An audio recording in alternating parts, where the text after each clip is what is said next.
જય શ્રી રામ, જય શ્રી રામ.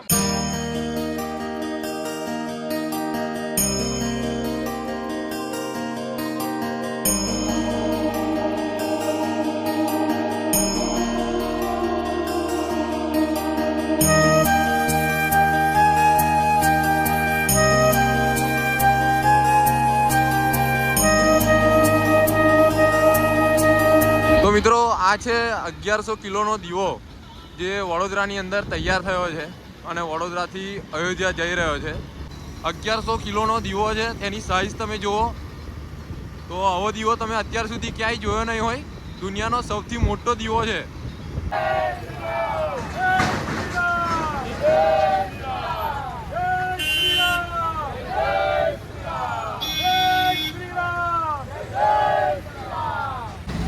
દીપ યાત્રા કે જે અયોધ્યાના રામજી મંદિર સુધી પહોંચવાની છે. આ દીપ બનાવનાર અરવિંદભાઈ પટેલ કે જેમણે આખો દીપ બનાવ્યો છે અને ત્યાં સ્થાપિત થવાનો છે. આ દીપ 9.5 ફૂટ ઊંચો, 8 ફૂટના ઘેરાવાળો ને જેમાં 501 કિલો ઘી એમાં સમાઈ શકે એ પ્રકારનો આખો દીવડો છે. દીવડો એકવાર પ્રગટશે તો 30 દિવસ સુધી ઓછામાં ઓછો ચાલશે. એક જ એની જો 5 વાર પ્રગટે 30 દિવસ અને એક જ વાર ચાલશે તો 45 દિવસ સુધી આ દીવો ચાલશે. આ પ્રકારનો આખો દીવો છે અને પ્રાઇનિંગ પાછળનો હેતુ પણ એવો છે કે જે પ્રકારે અગરબત્તી આગળ મૂકવી છે એ અગરબત્તીની સુવાસ ફેલાય પણ રામ રાજ્યની જે કંઈ પ્રકાશ ફેલાવવાનો છે આ દીપ દ્વારા રામ રાજ્યનો પ્રકાશ ફેલાય એનો અમારી પાછળની ગણતરી છે. અને એમાં પણ 2014થી રામ રાજ્ય તરફ જવાનું શરૂ થયું છે, પરંતુ હવે એનો પ્રકાશ આખા વિશ્વમાં ફેલાય અને મા ભારતી વિશ્વગુરુ બને. અને 22 તારીખે બધાને અમારી અપીલ છે કે સર્વ સનાતન ધર્મના લોકો માટે દિવાળીનો દિવસ છે. આપણે સૌ ભવ્યતાથી આ દિવાળી ઉજવીએ, ઘરે ઘરે લાઇટ કરીએ, તોરણ કરીએ, રોશની કરીએ અને દીવા પ્રગટાવીએ. જય જય શ્રી રામ. મિત્રો ફાઇનલી જોવો છો તમે દીવો કાલોલની અંદર પહોંચી ગયો છે. આ જો હજારો લોકો અત્યારે દીવાનું સ્વાગત કરવા માટે અને તેના દર્શન કરવા માટે ઊભા છે. આ જો બંને બાજુ કેટલું બધું પબ્લિક તમને જોવા મળે છે.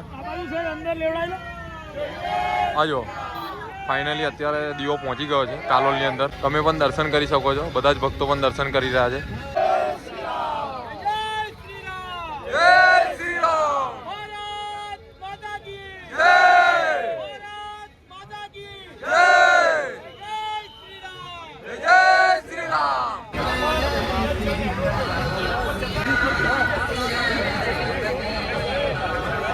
દીવાના દર્શન કરવા માટે હજારો ભક્તો હજુ આગળ આવી ગયા છે. પહેલાં બસ સ્ટેન્ડ ઉપર પણ દીવો ઊભો હતો. અત્યારે જુઓ તમે, અત્યારે કેટલા બધા લોકો અહીંયા ઊભા છે. આ જો કેટલા બધા લોકોની ભીડ છે અહીંયા. જુઓ છે ને, આ છે રામ પ્રત્યેની આસ્થા. તો કોમેન્ટની અંદર જય શ્રી રામ લખી દેજો બધા જ મિત્રો. જય શ્રી રામ.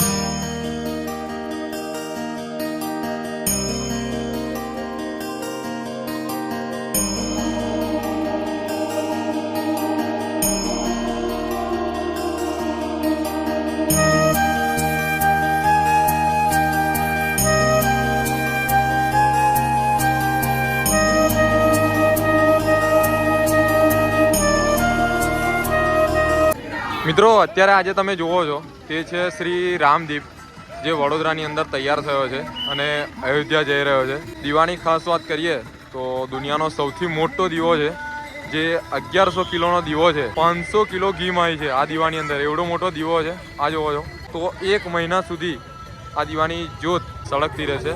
આ જુઓ તમે દર્શન પણ કરી શકો છો આ દીવાના. તો અત્યારે લાઈવ કાલોલની અંદર છે. જય જય શ્રી રામ.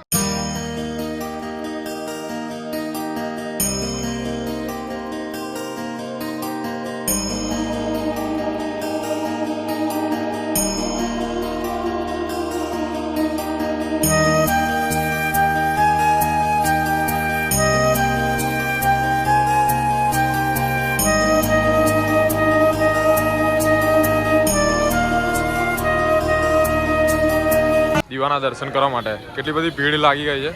સ્કૂલના નાના નાના બાળકો પણ અત્યારે અહીંયા આવી ગયા છે. તો જય શ્રી રામના નારા લાગી રહ્યા છે.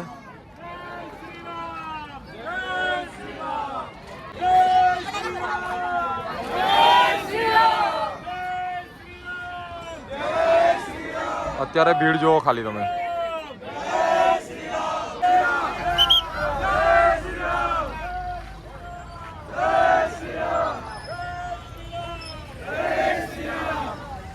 આ જોઈ શકો છો તમે સામે દીવો આવી ગયો છે. અત્યારે ભક્તો ખૂબ જ ઉત્સાહિત છે દીવાના દર્શન કરવા માટે. જય શ્રી રામના નારા લગાવી રહ્યા છે અને ભક્તો ધીરે ધીરે દર્શન પણ કરી રહ્યા છે. આ જુઓ ખાલી ભીડ જુઓ તમે.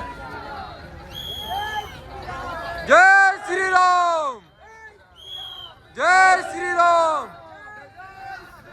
જય શ્રી રામ, જય શ્રી રામ, જય શ્રી રામ, જય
શ્રી રામ, જય શ્રી રામ.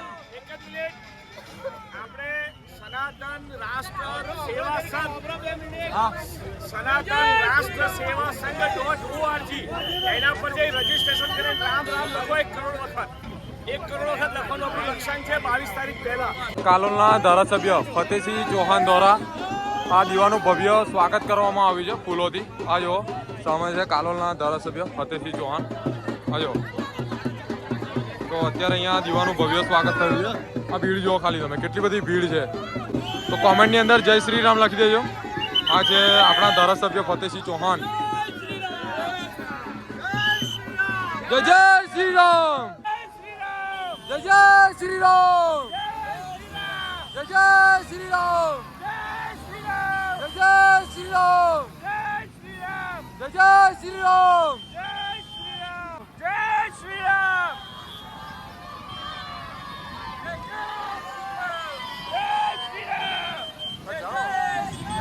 જય શ્રી રામ,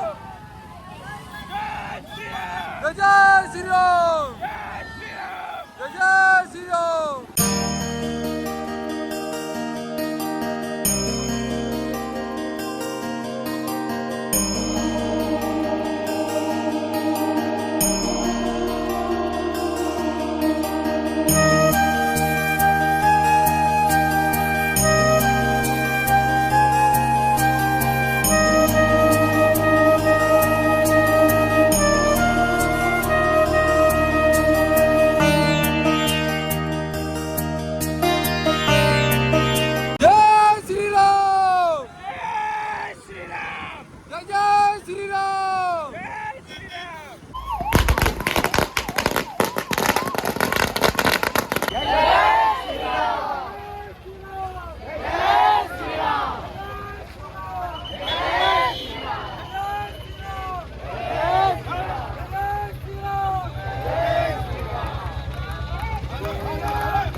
મિત્રો અત્યારે ફાઇનલી આ જે દીવો છે તે વેજલપુરની અંદર પહોંચી ગયો છે અને હાલ તમે ભક્તોની ભીડ જોઈ શકો છો.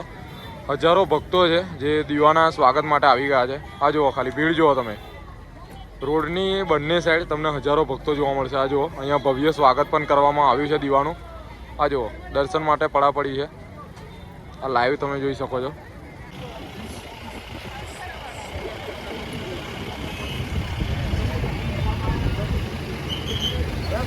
મિત્રો જોઈ શકો છો અત્યારે આ જે દીવો છે તે ગોધરાની અંદર આવી ગયો છે અને ગોધરાની અંદર તેનું ભવ્ય સ્વાગત થઈ રહ્યું છે.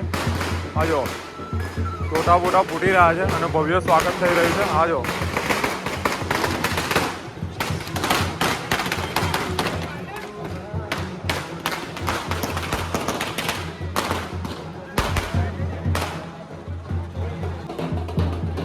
તો અત્યારે ફાઇનલી આ દીવો ગોધરાની અંદર છે અને આ ગોધરાની અંદર તેનું સ્વાગત થઈ રહ્યું છે. આ લાઈવ તમે જોઈ શકો છો. આ જો જય શ્રી રામ.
મિત્રો આજે તો આપણો આજનો વિડીયો. આઈ હોપ કે વિડીયો તમને ખૂબ જ ગમ્યો હશે.